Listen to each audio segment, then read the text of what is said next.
ಶ್ರೀರಂಗಪಟ್ಟಣದಲ್ಲಿ ಹನುಮ ಸಂಕೀರ್ತನ ಯಾತ್ರೆ ನಡೆದಿದೆ. ಜಾಮಿಯಾ ಮಸೀದಿ ಬಳಿಗೆ ಯಾತ್ರೆ ಆಗಮಿಸಿದಾಗ ಜಾಮಿಯಾ ಮಸೀದಿ ಒಳಗೆ ನುಗ್ಗೋದಕ್ಕೂ ಕೂಡ ಪ್ರಯತ್ನಿಸಿದ್ದಾರೆ. ಸಂಕೀರ್ತನ ಯಾತ್ರೆ ಸಂದರ್ಭದಲ್ಲಿ ಜಾಮಿಯಾ ಮಸೀದಿ ಸಮೀಪ ಯಾತ್ರೆ ಬಂತು. ಜಾಮಿಯಾ ಮಸೀದಿ ಬಳಿ ಬಂದಾಗ ಅಲ್ಲಿ ನುಗ್ಗೋದಕ್ಕೆ ಪ್ರಯತ್ನ ಪಟ್ಟಿದ್ದಾರೆ. ಮಸೀದಿ ಪಕ್ಕದ ರಸ್ತೆಯಲ್ಲೇ ಮಾಲಾಧಾರಿಗಳು ಜಪ ಮಾಡಿದ್ದಾರೆ. ರಾಮ ಹನುಮನ ಜಪ ಮಾಡಿದ್ದಾರೆ ಮಾಲಾಧಾರಿಗಳು. ಜೈ ಶ್ರೀರಾಮ್, ಜೈ ಜೈ ಶ್ರೀರಾಮ್ ಅಂತ ಘೋಷಣೆಗಳನ್ನ ಕೂಗಿದ್ದಾರೆ. ಇದರಿಂದ ಯಾವುದೇ ಅಹಿತಕರ ಘಟನೆ ಆಗದ ಹಾಗೆ ಪೊಲೀಸರು ಮುನ್ನೆಚ್ಚರಿಕಾ ಕ್ರಮ ವಹಿಸಿದ್ರು. ಭದ್ರತೆಯನ್ನ ನಿಯೋಜನೆ ಮಾಡಿದ್ರು. ನೂರಾರು ಪೊಲೀಸರನ್ನ ಅಲ್ಲಿ ನಿಯೋಜನೆ ಮಾಡೋದ್ರ ಮೂಲಕ ಯಾವುದೇ ಅಹಿತಕರ ಘಟನೆ ನಡೆಯದ ಹಾಗೆ ಪೊಲೀಸರು ಕ್ರಮ ವಹಿಸಿದ್ರು.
ಡೀಟೇಲ್ಸ್ ಕೊಡ್ತಾರೆ ಆ ಸ್ಥಳದಿಂದ ನಂದೀಶ್ ಲೈವ್ ನಲ್ಲಿ ಜಾಯ್ನ್ ಆಗ್ತಾ ಇದ್ದಾರೆ.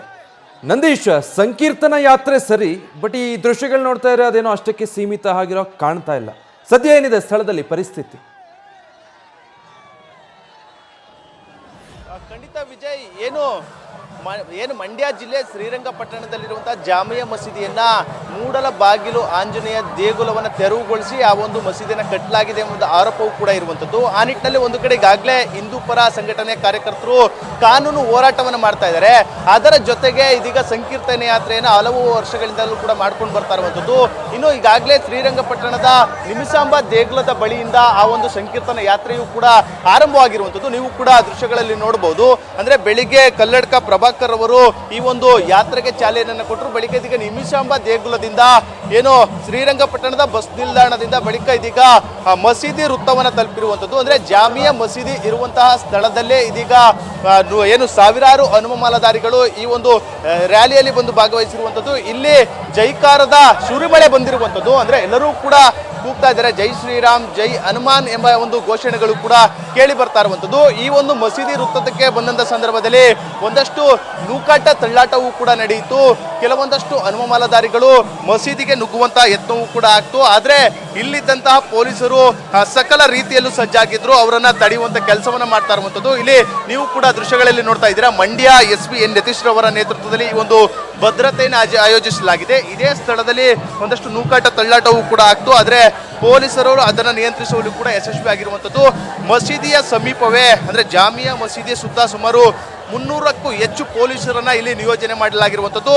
ಅಂದ್ರೆ ಬಿಗಿ ಪೊಲೀಸ್ ಬಂದೋಬಸ್ತ್ನಿಂದ ಇಲ್ಲಿ ಯಾವುದೇ ರೀತಿಯ ಅಹಿತಕರ ಘಟನೆಗೆ ಸದ್ಯ ಅವಕಾಶವನ್ನ ಕೊಟ್ಟಿಲ್ಲ. ಆದ್ರೆ ಒಂದಷ್ಟು ನೂಕಾಟ ತಳ್ಳಾಟ ನುಗ್ಗಲು ಯತ್ನ ಮಾಡುವಂತ ಕೆಲಸವೂ ಕೂಡ ಆಗ್ತು. ಅಂದ್ರೆ ಕೆಲವೊಂದಷ್ಟು ಯುವಕರು ಒಂದು ಆಕ್ರೋಶದ ನುಡಿಗಳನ್ನ ಹೇಳ್ತಾ ಇರುವಂಥದ್ದು. ಅಂದ್ರೆ ಟಿಪ್ಪು ಸುಲ್ತಾನ್ ತನ್ನ ಕಾಲದಲ್ಲಿ ಮೂಡಲ ಬಾಗಿಲು ಆಂಜನೇಯ ದೇಗುಲವನ್ನ ತೆರವುಗೊಳಿಸಿ ಆ ಮೂರ್ತಿಯನ್ನ ಮೂಲ ವಿಗ್ರಹವನ್ನ ನದಿಗೆ ಎಸೆದು ಬೇರೆ ಕಡೆ ಒಂದು ಮೂಡಲ ಬಾಗಿಲು ಆಂಜನೇಯ ದೇವಸ್ಥಾನ ಇರುವಂತೆ ಆಗಿದೆ. ಅಂತಹ ಒಂದು ಪರಿಸ್ಥಿತಿ ನಮಗೆ ಬೇಡ. ಅದೇ ಜಾಗದಲ್ಲಿ ಏನು ಜಾಮಿಯಾ ಮಸೀದಿ ತಲೆ ಎತ್ತಿದೆ ಅದೇ ಸ್ಥಳದಲ್ಲಿ ಮತ್ತೆ ಮೂಡಲ ಬಾಗಿಲು ಹನುಮನ ಮಂದಿರವನ್ನ ನಿರ್ಮಾಣ ಮಾಡಬೇಕು ಎಂಬ ಸಂಕಲ್ಪದೊಂದಿಗೆ ಈ ಯಾತ್ರೆಯನ್ನು ಕೂಡ ಮಾಡ್ತಾ ಇರುವಂತದ್ದು. ಈ ಒಂದು ಯಾತ್ರೆಯಲ್ಲಿ ಕೇವಲ ಮಂಡ್ಯ ಜಿಲ್ಲೆ ಅಷ್ಟೇ ಅಲ್ಲ, ಬೇರೆ ಬೇರೆ ಜಿಲ್ಲೆಗಳಿಂದ ಹನುಮ ಭಕ್ತರು ಕೂಡ ಭಾಗವಹಿಸಿರುವಂತದ್ದು. ಸಾವಿರಾರು ಸಂಖ್ಯೆಯಲ್ಲಿ ಬಂದು ಈ ಒಂದು ಯಾತ್ರೆಯಲ್ಲಿ ಭಾಗವಹಿಸಿದ್ದಾರೆ.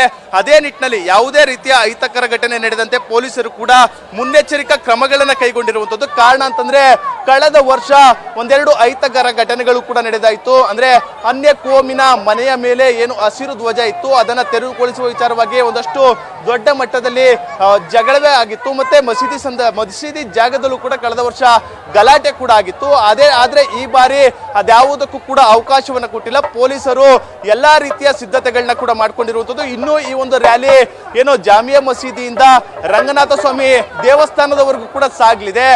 ಏನು ದಾರಿಯುದ್ದಕ್ಕೂ ಸಂಕೀರ್ತನ ಯಾತ್ರೆ ಸುಮಾರು 3 ಕಿಲೋಮೀಟರ್ ಸಂಚಾರವನ್ನ ನಡೆಸುವಂಥದ್ದು. ಆ ಒಂದು ದಾರಿಯುದ್ದಕ್ಕೂ ಕೂಡ ಭದ್ರತೆಯನ್ನ ಇಲ್ಲಿ ಮಾಡ್ಕೊಂಡಿರುವಂಥದ್ದು. ಸದ್ಯ ಶಾಂತಿಯುತವಾಗಿ ಈ ಒಂದು ಸಂಕೀರ್ತನ ಯಾತ್ರೆ ನಡೀತಾ ಇದೆ.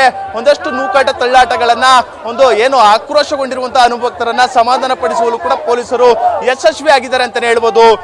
Vijay, thank you Nandish.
News first ನಿರ್ಭೀತಿಯಿಂದ ನಿಮ್ಮ ಪರವಾಗಿ.